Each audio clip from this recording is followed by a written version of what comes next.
Good morning everyone! It's our family vlogs. Short video lang po tayo, no?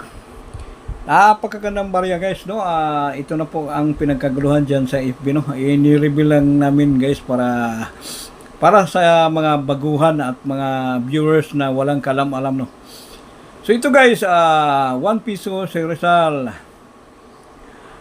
Reverse 1972 ang pinagkaguluhan dyan, pinag-aagawan umano, no? Napakamahal.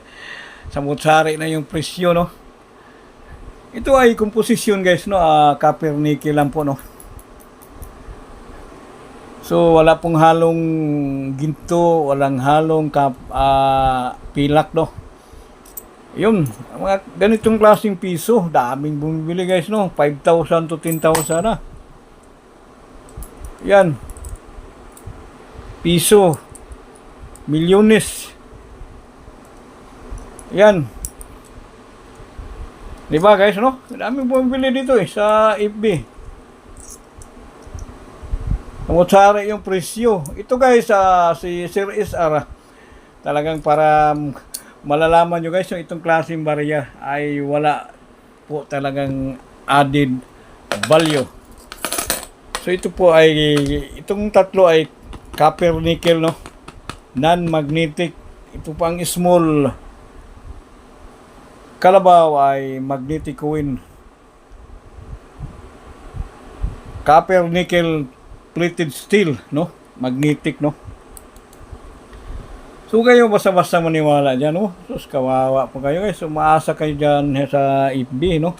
Ito wala talagang value. Kahit sinong legit ko dito ang tatanungin nyo guys, no? Kahit si Bustoyo, hindi binibili. Kay Sir Angelo Bernardo, hindi binibili namin yan, no? Mga legit dyan. Shout out po mga legit, no? Si SR nagbibigay lang po ng magandang impormasyon para sa mga walang alam, no? Yan talagang walang added value lang guys, no? Wag na po kayong umaasa kasi ito ay mga common, no? Ito po ang hawak namin na 1 piso, talagang binibili ng mga legit collector.